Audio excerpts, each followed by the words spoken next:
সিলেটে পাইলট প্রকল্প হিসেবে চালু হলো কৃষকের হাট। সকালে উদ্বোধন করেন বাণিজ্য মন্ত্রী খন্দকার আব্দুল মুক্তাদির। বাজার সিন্ডিকেট নিয়ন্ত্রণ এবং মধ্যস্বত্বভোগীদের রুখতে জেলা প্রশাসন ও কৃষি সম্প্রসারণ অধিদপ্তরের উদ্যোগে চালু হয়েছে এ বাজার। সিলন টি রপ্তানিতে শীর্ষে। সিলেট শহরের বিভিন্ন গ্রাম থেকে উৎপাদিত সবজি নিয়ে সরাসরি বাজারে হাজির কৃষক। এমন চিত্র টিলাগড় এলাকায় অবস্থিত কৃষকের হাটে। এতে খুশি ক্রেতা বিক্রেতারা। ক্ষেত থেকে পেরে নিয়ে আমাদের কাছে নিয়ে আসছে বাজারে, আমরা কম দামে পেলাম এবং টাটকা তরতাজা একটা সবজি পেলাম। দাম কিন্তু বাজারে আর এখানে সমান দামে, কিন্তু এখানে পাইছি ফ্রেশ। ওই দামে বেচলেও আমাদের লস হবে না তো, যেহেতু আমরা দালাল মুক্ত বাজার পাইছি, হিসাবে সরাসরি কাস্টমারের হাতে আমরা মাল দিতে পারছি। এই জন্য আমরা আসলে অনেক আনন্দিত।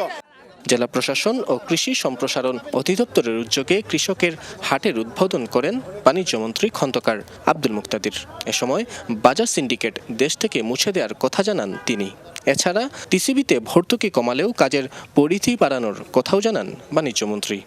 আমাদের এই মেয়াদকালের মধ্যে নিত্য প্রয়োজনীয় দ্রব্যমূল্য হঠাৎ করে লাভ দেয়, বাজার কারো ম্যানিপুলেশনের শিকার হয়, কোনো সিন্ডিকেটের অধীনে বাজার নিয়ন্ত্রিত হয়, এই কথা, এই স্মৃতি বাংলাদেশ থেকে ইনশাল্লাহ আমরা বিদায় দেব। এ সময় নিত্যপণ্যের বাজার নিয়ন্ত্রণে পুরো সাপ্লাই চেইন এআই মডেলে নিয়ে আসার পরিকল্পনার কথাও জানান মন্ত্রী।